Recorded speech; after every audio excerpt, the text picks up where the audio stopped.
আসসালামু আলাইকুম। আশা করি সবাই ভালো আছেন। আবারও দ্বিতীয় টসে মোটামুটি অনেক দূর চলে গেলাম, প্রায় 12 কিলোর উপরে জাম দিয়ে ফেললাম। কেওডালা থেকে কবুতর উঠাইলাম। এই যে কবুতর পাল্লার কাছে ঢুকানো হচ্ছে, আলহামদুলিল্লাহ।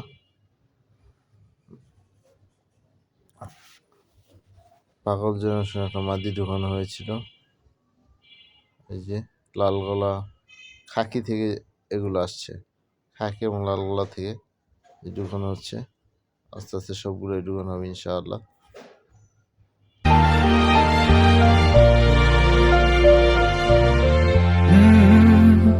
يا من صليت بكل الأنبياء، يا من في قلبك رحمة للناس، يا من ألفت قلوبا بالإسلام، يا حبيبي يا شافعي يا رسول الله، بأمي وأبي فديتك سيدي، صلاة وسلام عليك يا نبي.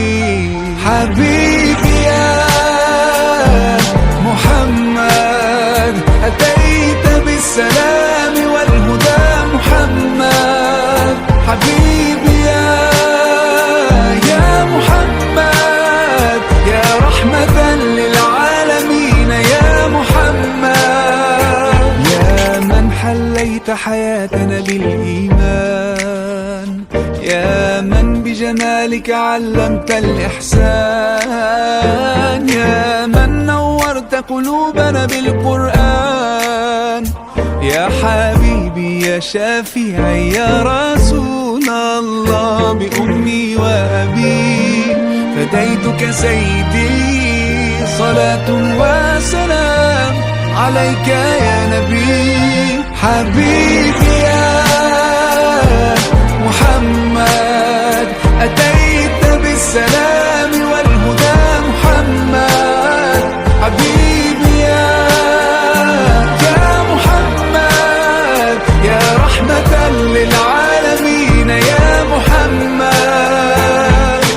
صلى الله على خاتم الأنبياء محمد رحمة للعالمين. আলহামদুলিল্লাহ, যেগুলো ঘর ঢুকছে তার মধ্যে এক নর মাশাল্লাহ, খয়রা জেনারেশন মাদি, সবজি মাদি। এই যে নীলপরের বাচ্চাটা 18 কিলো ইনটেক, 18 কিলো থেকে আর কি পাল্লা দেওয়া। সিলভার জেনারেশন ওই যে মাদিটা, এই যে বামে আছে কিছু।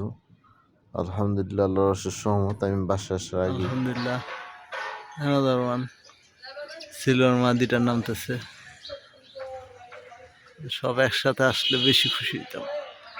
আল্লাহ জানে কবুতর কি আজকে সব ঘর লাগবে না, কয়টা জানি আল্লাহ জানে শর্ট খায়, আল্লাহ মালুম।